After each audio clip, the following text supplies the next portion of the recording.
Great. Thanks so much, Jessica. Hi, everyone. My name is Anita Lee, and I am the founder, CEO, publisher, and editor-in-chief of The Green Line, which is a new local news publication here in Toronto that's all about investigating the way we live to help young Torontonians survive and thrive in a rapidly changing city. So I think a lot about journalism and its role in modern society. And in my opinion, journalism needs to evolve and truly step into its professed role as a public service. We've gotten away from this over the last decade and a half, which was a period when most news outlets relied too much on an advertising model, which incentivizes newsrooms to prioritize quantity of output rather than quality of journalism. But I want to take that idea one step further. Typically, when we think about the ultimate goal of a news outlet, it's to create a better informed populace. But newsrooms should expand upon that and aim for an outcome where the journalism we produce actually gets people to take action on issues that matter to them and their community. We're in a challenging and urgent time, and the only way to solve seemingly intractable issues is to collaborate across lines and to solve these systemic issues together. So if you take one thing from my talk tonight, it's this. I want to ask yourself, and especially journalism practitioners who are listening tonight, how do we as journalists engage attention to empower action? So I'll tell you about how I'm thinking about this in the context of The Green Line, which again is a publication that's all about investigating the way we live to help young Torontonians survive and thrive in a rapidly changing city. So I will talk about the target audiences that The Green Line serves in this particular context. And I'll talk about how I engage these audiences to, one, get them to pay attention and increasingly invest in the issues that they consume in The Green Line. And two, how I get them to take action on issues. So the primary target audience of The Green Line is action-oriented young urbanites. So these are Gen Zs and millennials in Toronto who are more diverse than previous generations, and they're looking for ways to take action on issues that really matter to them and their loved ones and their communities. And these folks are connected, they're activated, they're engaged. They're really the people who are the driving force behind a lot of major social movements of the last 5 to 10 years, whether that's the Climate March or Me Too March.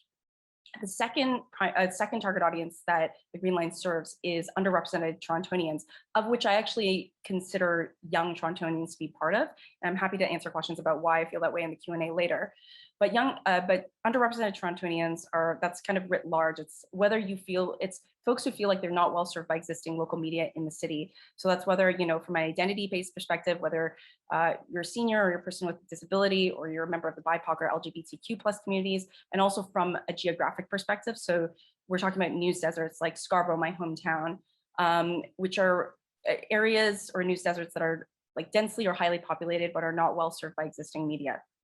So in order to engage these audiences, I developed 2 funnels. And if you're unfamiliar with the funnel concept or the sales funnel concept, think of an upside down triangle where the largest group of audience members are at the very top and the smallest group of audience members are at the very bottom. But the audience members at the bottom are actually highly engaged and loyal. And the idea behind a funnel is that you're trying to get your audience to take actions to increase their loyalty and engagement to the point where they're going to take action on they're trying to execute an action that you want them to execute on, whether that's paying for a subscription or whether that's liking a Facebook post or, signing up for a newsletter subscription. So from an intentional funnel standpoint, the idea behind The Green Line is that at the very top of the funnel, we produce comedy pieces, satirical ones that we know and love, like in The Onion and The Beaverton, op-eds, as well as behind the scenes content that shows kind of like how the sausage is made at The Green Line. And the idea behind that is that those are bite-sized shareable pieces of content that really engage. And if you think about, shows like Last Week Tonight, John Oliver, or shows of that manner, they're kind of first points of entry, and they're very accessible. It's a way to kind of be like, oh, that's really interesting. I want to learn more about this. So the second stage in the funnel is how to service pieces that are journalism pieces that are really undervalued. They're the types of things that young people may Google at midnight when they're really stressed out. I know everyone who's been in their early 20s or teens have done this before. We're just like, what do I do in my life? How do I figure this out? How do I get affordable rent? How do I survive my finals? The next layer is original journalism, which is a Green Line take on a major Toronto news story. We're not trying to compete with the stars of the world. We're really trying to fill in gaps in coverage. And then at the bottom of that is in-depth solutions-driven long-form pieces that we publish once a month, or we will publish once a month once our hard launch happens in early 2022. The action funnel is extending that last piece, which is the in-depth solutions journalism, and kind of chunking it up into 4 weeks across a month. So the way I'm trying to get my target audiences to take action on issues that matter to them is through this. So week 1, the idea is to release an explainer that breaks down a systemic issue. Week 2, we publish the actual long form piece that's solutions oriented.